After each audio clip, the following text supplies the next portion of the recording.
ebidensya, resibo, walang lusot ang may atraso. Ang mga resibong nakalap ngayong hapon. Isang ginang sa Camarines Sur walang awang sinakta ng isang lalaki. Ang pananakit nakunan pa ng video.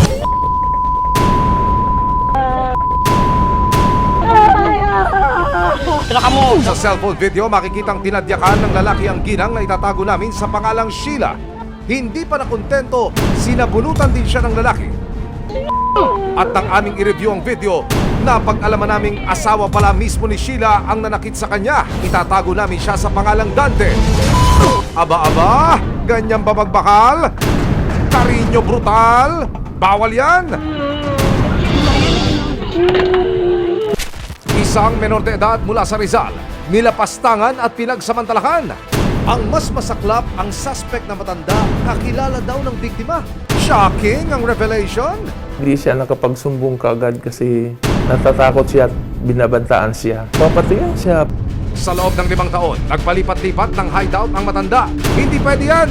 Ang pagtunto ng mga otoridad sa mailap na suspect. Sama-sama nating resibuhan. Positive? Nandyan daw. Nandyan sa loob po. Sa loob? Oo. Magaling ako sa loob. Positive lagi. Ipito. Paupahan. Para lahat. Yamate. Yamate daw, yamate.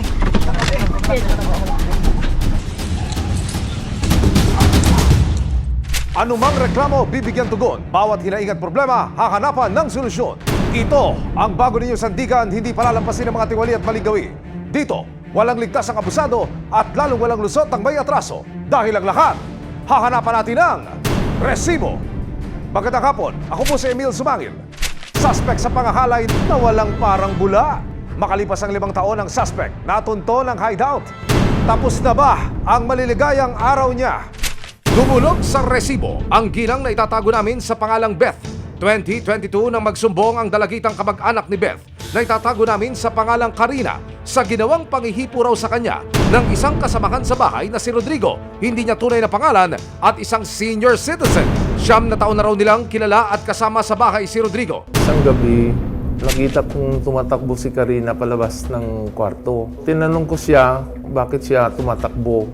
Sabi niya, wala. Pero nung gabing iyon, pinaghihipuan siya, kaya natakot siya. Sinampahan ng kasong acts of lasciviousness ang suspect at agad na dinakip. Karoon kami ng gulo sa bahay. Nagpatawag ako ng barangay. Pinahuli ko siya. Tapos pinakulong ko. Ang kaso sa kanya, acts of lasciviousness. Dinala ko siya sa police station, tapos kinulong na siya. Pero nakalaya rin siya matapos makapagpiyansa. Hanggang isang matinding revelasyon ang isiniwalat ni Karina. Lumalabas na bukod sa panghihipo, ginahasa rin pala ni Rodrigo ang menor de edad noong 2018. Binalikan ko yung bata, tinanong ko siya, tinanong ko ng tinanong. Hanggang sa nagtapat yung bata na siya ay nirape ni Rodrigo. Sabi ni Karina, 2018 daw. Pinalaw siya, nirape siya. Edad na noon ay 13 anyos. Galit ko na naawa kay Karina. Ang galit ko na gusto kong patayin si Rodrigo. Pinagsampal-sampal ko siya. Sa pagkakataong ito, kasong rape at sexual assault ang isinampa laban sa suspect na si Rodrigo. Pero nakapagtago ang suspect. Dahil dito napabilang siya sa most wanted ng Region 4A. Nito lang May 3, 2023, ibinaba ng Branch 18 ng Family Court ng Cainta, Rizal ang warrant of arrest laban sa matanda. Kaya tinuloy ko, pinursigi ko at lagi kong yung kaso niyang rape para pagbayaran niya ang ginawa niyang kawalang hiyaan kay Karina. Hanggang itong June 28, isang tip ang natanggap ng mga otoridad sa pakikipagtulungan ng PNP Criminal Investigation and Detection Group, Detective and Special Operations Unit o CIDG DSOU, kasama ang resibo. Agad na ikinasa ang paghuli kay Rodrigo. Susunod, mapasakamay na kaya sa wakas ng mga otoridad ang suspect sa pangahalay? Yamate daw, yamate.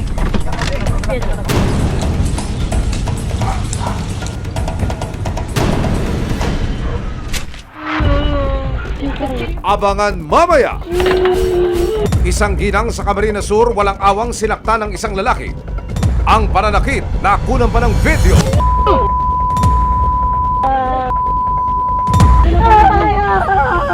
Reaksyon, ebidensya, resibo, walang lusot ang may atraso. Reaksyon. Dahil sa isang tip, nalaman ng mga otoridad ang posibleng kinaroroonan ng suspect sa pangahalay sa isang menor de edad sa Rizal. Pinlano ng mga pulis ang entrapment operation. Nagpanggap ang isang asset na bibili ng lupa na pagmamay-ari ni Rodrigo sa Rizal. Yun lang, negative. Walang Rodrigong lumitaw sa kanilang bahay sa Rizal. Pero maya-maya pa, isang video call ang natanggap ng asset. Nang sagutin niya ito, kumpirmado ang suspect na si Rodrigo ang nasa kabilang linya. Tingin daw ng bahay mo. Di ba yun palagi mong tinatanong sa akin? Oh. Sige. Oh. Eh, so magkano ba, anak? Taga saan pa kayo?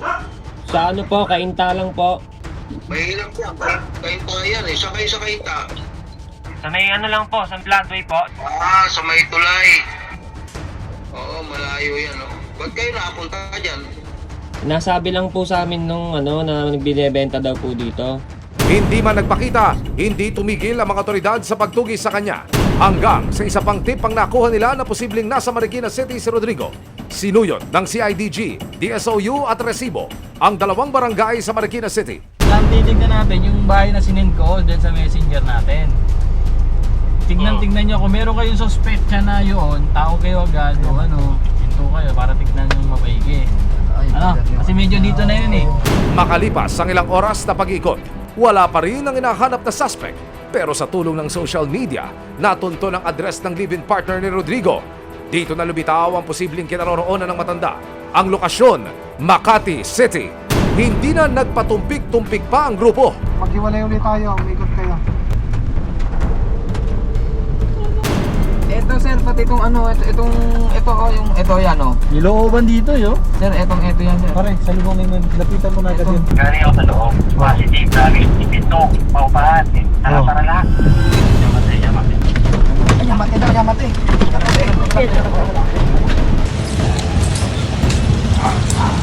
For real na talaga, nasa loob ng bahay ang mailap na suspect. Ang pulis po kami. Huwag nyo naman po siguro. Taga-CIDG po kami. Wag na po tayong gagawa ng di maganda. Hindi ako nakatayo eh. Ang suspect natuklasang na-stroke noong nakaraang taon. Opo. Alam mo naman siguro na yung kaso niya. Nandito po kami upang arestuhin po kayo sa bisa ng warrant of arrest na ibinaba ng Family Court, Port Judicial Region, Branch 18, Cainta, Rizal po. Sa kasong rape under Article 266 in relation to Article 266B, the Revised Penal Code.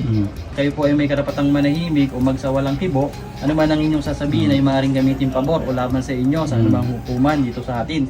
Ayon sa suspect na si Rodrigo, fake news daw ang krimeng ibinabato sa kanya. Hindi po totoo yun. Matay na ako, tsaka alam ng Diyos, hindi ako talaga nang... Nagpiyasa nga ako, tapos nung hearing ko ng February, hiningan ako ng 200,000 damage per issue raw. Wala akong ibayad. Patunayan naman talagang hindi ako ng rape. Alam niyo po bang meron na po kayong warrant po doon? Opo. Sabi sa akin niya, may warrant daw ako pag hindi ako matin. Hindi na ako makatin. Wala akong pambayad sa korte na 200,000 piso para sa kanya yun. Kung ano man, patawarin na ako. Wala naman akong ginagawang masama.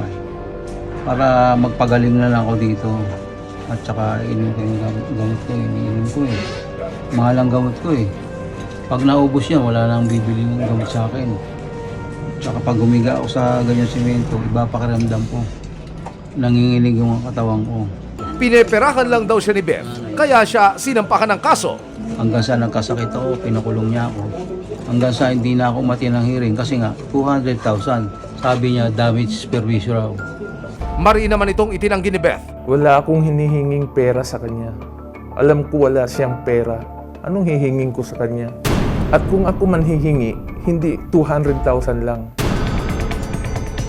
Yung akusado na to, kung saan-saan kasi nagtago to gawa ng inilabas na warrant of arrest ng Branch 80 ng Cainta Rizal sa kasong rape, object rape at assault. Sa tulong na rin ng e-warrant system ng PNP, madali nating nakita yung address ng kinakasama nito o yung live-in partner nito. At nang binuksan din natin yung e-rogue, doon natin nalaman na mayroon pa pala siyang kaso na acts of lasciviousness. Wala naman pong kriminal o gumagawa ng karumal-dumal na kasalanan na aamin siya. Walang magnanakaw o walang mamamatay tao na aamin na gano'n ang kanyang ginagawa. sa pagkakadakip sa suspect, makakapag-move on na raw ang pamilya ni Karina at umaasang mabilis na gugulong ang hustisya para sa kanya. Mabuti sa kanya yun. Tama sa kanya yun. At gusto ko, habang buhay na siyang magdusa sa kulungan. Tama siyang makulong ng habang buhay kung habang buhay. Pagdusahan niya, ginawa niya yun eh. Kasalanan niya, panagutan niya. Susunod! Sa cellphone video, makikitang walang awang tinadyakan ng kanyang asawang itinago namin sa pangalang Dante, si Sheila. Hindi pa nakontento, sinabunutan at kinaladkad din siya ng asawa. Ngayon, ano ho nais ninyo mangyari? Ako po sana, ang gusto ko itong mangyari, mapakulong talaga yung asawa ng kapatid ko. May aksyon, may ebidensya, resibo, walang lusot ang may atraso. May aksyon, may ebidensya, resibo, walang lusot ang may atraso. Feeling action star kung sapakin, kaladkarin at pagtatadyakan ang asawa. Kaya naman naghain ng reklamo para mahuli na ang nang-abuso sa kanya. Pero papayag kaya kay padampot ang sariling asawa? Dumulog sa resibo si Aya noong June 19. Dala niya ang resibo ng pananakit sa kanyang kapatid na itinago namin sa pangalang Sheila. Nung una nyo mapanood yung video, ano ho, alam ko masakit yan. Pero paano nyo ho, paano nyo ho ikikwento, ihahayag ang inyong saloobin sa ating mga manonood po? Bilang pong kapatid at nakakabatang kapatid, siguro naman po kahit sino naman po ay masasaktan sa nakikita. Kasi may nag-send ng video sa akin, may nag-send ng video sa magulang ko. Ang pinakamasakit po dito yung pinagtatadyakan po siya, tiningnan lang po siya ng side ng lalaki. Habang binubugbog. Sa cellphone video, makikitang walang awang tinadyakan ng kanyang asawang itinago namin sa pangalang Dante, si Sheila. Hindi pa nakontento, sinabunutan at kinaladkad din siya ng asawa.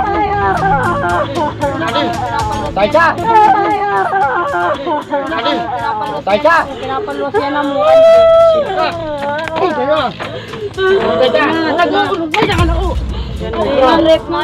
Ngayon, ano ho nais ninyo mangyari? Ako po sana, ang gusto ko itong mangyari, mapakulong talaga yung asawa ng kapatid ko.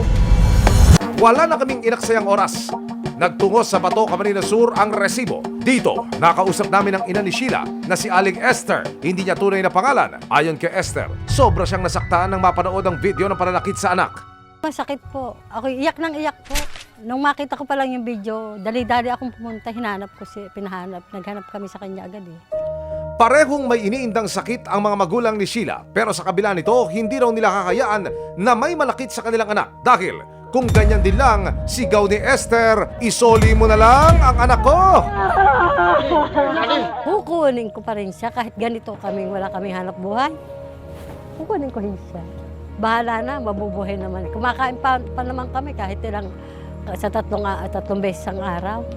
Nakakainom pa naman ng gamot kahit paano lang. Baka raw kasi gawin ang pananakit ng hindi lang once or twice, baka mag-level up pa. Pangamba ko noon, sabi ko baka ulitin pa ulit. Ayoko nang mangyari. Baka dumating na naman ang oras na magsabi, "Uy, sinaktan ulit."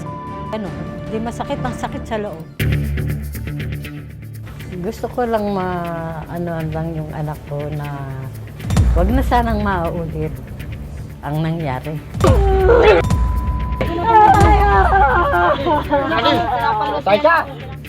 Bago pa man lumala ang sitwasyon, kasama ang Municipal Social Welfare and Development o MSWD, isilanggunin namin sa Bato Municipal Police ang sitwasyon ni Sheila. Puntahin natin yung barangay Los Reyes. Then, ma-coordinate din po tayo sa barangay para alam din ang barangay. Maging ang hepe ng pulisya na shocked nang mapanood ang video.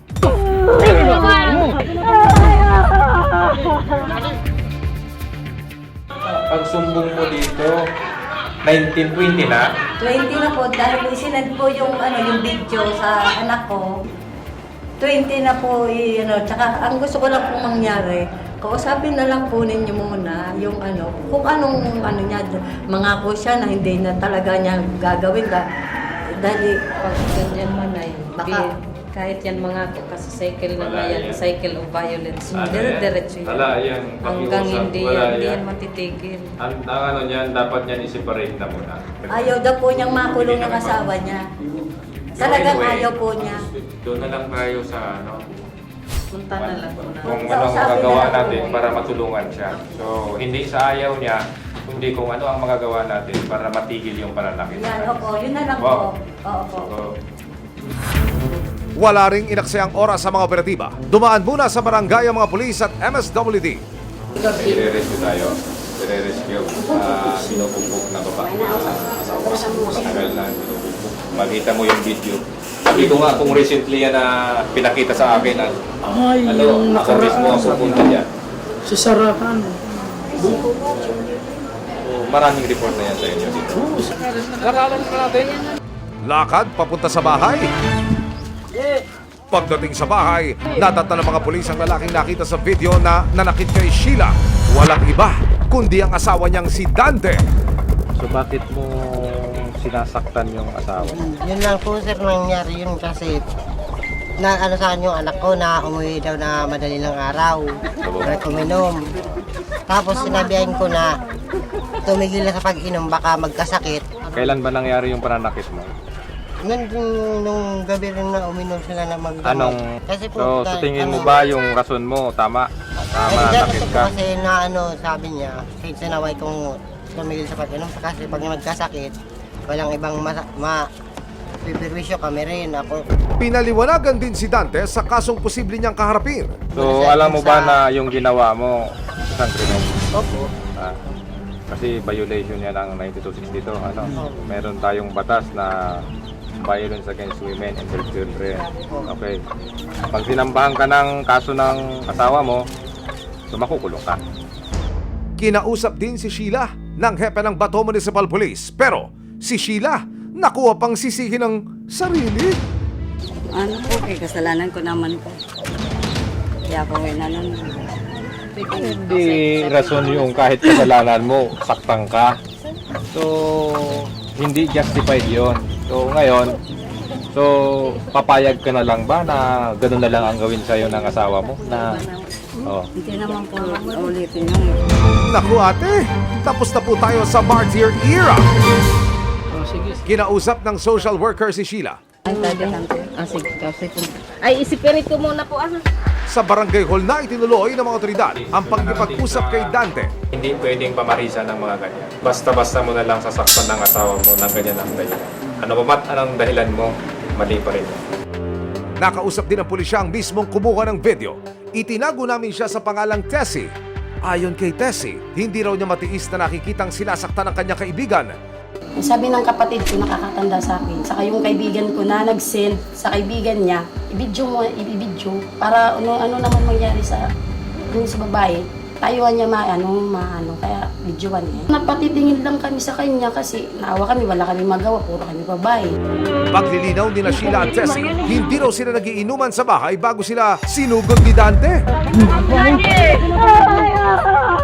Taliwas ito sa dahilan na sinabi ni Dante kaya niya napagbukatan ng kamay ang asawa. Tapos sinabihan ko na tumigil na sa pag-inom baka magkasakit. Hindi po. Kaya ako nag-inom. Ano ba talaga, Kuya Dante? Ano po yung kinagalit ng mister ninyo? Doon ko sa cellphone. Tinatanong niya ako sa cellphone na kung saan. Nagsinungaling pa ako sa kanyang wala sa akin. Pero tinago ko talaga yun. Kumbaga sa may alaala ng anak namin. Ayaw niyang mawala yun. Hindi rin pinalampas ni Aling Esther ang pagkakataon na makausap ang manugang. Isipan mo, gilibo mo sa marikaging ko. Paliwanag ni Dante, hindi naman masakit ang ginawa niya sa misis. Aray ko po! Makulog siya na kanto kanya to, so nabutong pasubok niya, pero so, kinuhain ko yan, so, kuha ko tail ko, bukuman ito talagang safe ang ulit to. Ibinusun ko sa naiya. Mamabaraw at video. Giit ni Esther, hindi siya papayag na maargabyado muli ang anak sa poder ng asawa. Uturuhon mo pa. Uturuhon mo pa. Di na ako mairak mo. Hindi siya na ako nairak, kamtangan kaiging ko. Banangon mo ka na preso kiran. Amo pinagrurumuro po ito na. Anumang malasakit at pagmamakaawa ng ina. Sa huli, mas pinili pa rin ni Sheila na sumama sa asawang si Dante. Kasi naman po namin na mag-asawang na din maghiwalay. About sa para sa mga anak namin. Mensahe ni Sheila sa kanyang pamilya. Wala akong magagawa kung yun ang nakakawa. Dahil nasaktan din sila. Basta sabi ko sa asawa ko din na ulitin. Pero gaano niyo po kamahal yung mister ninyo? Hanggang kamatayan. Yun, talaga mahal ko talaga yan. Pero walang lusot si Dante sa ginawa niyang atraso dahil para sa mga pulis, tuloy ang kaso. We will assess the merit of the video. So, yun po. At kukunan po namin ng salaysay yung mismong testigo natin na kumuha ng video at yung may bahay kung saan nangyari yung pananakit doon sa biktima. So, after nan, kung kumpleto na po natin yung mga dokumento na kinakailangan natin, magpapile po kami ng regular filing na Violence Against Women and Their Children or Republic Act 9262 po. Nakalagay po doon sa provisions ng RA 9262 na kung if ever na ayaw ng mismong victim na mag-file ng kaso, so meron tayong ibang options. Any person na may knowledge doon sa nangyari. Halimbawa, doon sa bahay nila, nakita ng kapatid o kaya yung anak, pwedeng magreklamo. Yung basta meron siyang alam doon sa nangyari, doon sa insidente, pwede siya yung magsampa ng kaso. Paliwanag ng WCPD ng Bato Municipal Police, karaniwan na ang kaso ng mga asawang babae na pinipiling manahimik at magtiis kahit na sinaktan o inabuso na ng asawang lalaki. Ano yun? Yung between doon sa maghihiwalay sa rape, i-preserve ba yung family nila o ano ba mangyayari sa mga anak nila, magiging broken family sila. Grabe yung burden na nakaano sa kanila. Mga ganyang cases talaga, ma'am. Pag magrereklamo sila sa amin, ma'am, rinirefer pa rin namin yan, ma'am, sa psychological evaluation. Nitong July 8, dinalaw ni Sheila ang kanyang mga magulang. Hindi man makapagsalita, ramdam sa ama ni Sheila ang pag-aalala at pagmamakal sa anak. At kung gugustuhin ni Sheila na bumalik sa poder ng mga magulang, makasisigurado raw siyang bukas ang kanilang tahanan. Nangako siya na gano'n, okay na yun sa akin. Naman nangako siya. Kung hindi sa inyo, hindi mangyayari yung ganitong na nakapag face to face kami na ano. Salamat din sa inyong lahat.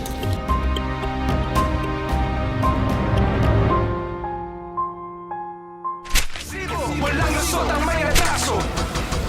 Ipagtanggol ang api, iwaksi ang tiwali.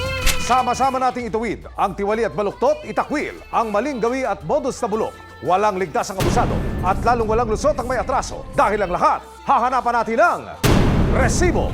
Hanggang sa muli, ako po si Emil Zumangil. May aksyon, may ebidensya, resibo. Walang lusot ang may retraso.